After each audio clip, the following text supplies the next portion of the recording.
कराची में मूसलाधार बारिशों की तबाहकारियां। MQM, PSP और जमात इस्लामी की सिंध हुकूमत पर कड़ी तनकीद। पीपल्स पार्टी पर कराची के साथ खिलवाड़ का इल्जाम लगा दिया। मुत्तहिदा कौमी मूवमेंट, पाक सरजमीन पार्टी और जमात इस्लामी ने सिंध हुकूमत को आड़े हाथों ले लिया। बारिशों के बाद कराची की अबतर सूरत हाल पर शदीद तनकीद। वसीम अख्तर बोले, टैक्स तो लिया जाता है मगर वो जाता कहाँ है। सरबराह PSP कहते हैं कि दुनिया चांद पर पहुँच गई लेकिन हम गटर पर ढक्कन नहीं लगा सके। जबकि अमीर जमात इस्लामी कराची हाफिज नईम फरमाते हैं कि पीपल्स पार्टी ने सिंध को करप्शन के सिवा कुछ नहीं दिया। तफसीलात के मुताबिक कराची MQM पाकिस्तान के रहनुमा और साबिक मेयर कराची वसीम अख्तर ने मीडिया से गुफ्तगू करते हुए कहा कि अवाम पूछ रहे हैं हुकूमत टैक्स तो लेती है लेकिन जाता कहाँ है। उन्होंने कहा कि 15 साल से पीपल्स पार्टी कराची समेत सिंध में काबिज है। वसाइल के होते हुए आपने सिंध हुकूमत ने प्लानिंग क्यों नहीं की कि 1 महीने पहले फोरकास्ट मिल रही थी आपको। आपके लोग कहाँ हैं?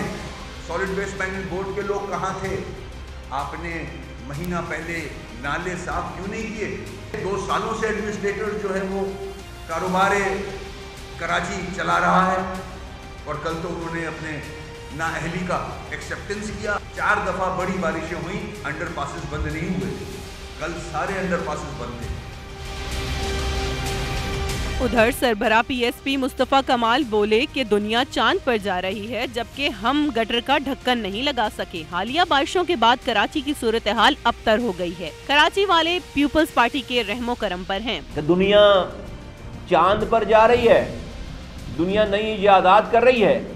आज हम अपने शहर में खुले हुए गटर का ढक्कन नहीं लगा सकें, आज हम अपनी सीवरेज लाइनों के मसाइल से बाहर नहीं आ सकें।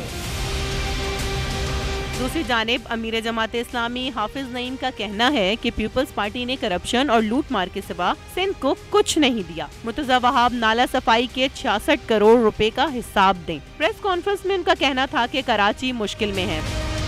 बदइंतजामी, नाअहली, करप्शन सब कुछ सामने आ गया है इन बारिशों के नतीजे में। और 14 साल से बरसर इक़्तिदार पाकिस्तान पीपल्स पार्टी, जिनका हज़ारों अरब रुपए का बजट पिछले अरसे में इस्तेमाल हुआ है, आप किसी शोबे में जाकर देख लें, आपको पता चलेगा कि करप्शन और करप्शन है। मुत्तहिदा कौमी मूवमेंट पर तनकीद करते हुए उन्होंने कहा कि MQM गवर्नरशिप और वजारतों के पीछे भाग रही है। बोले कि इलेक्ट्रिक आज एक माफिया बन चुकी है।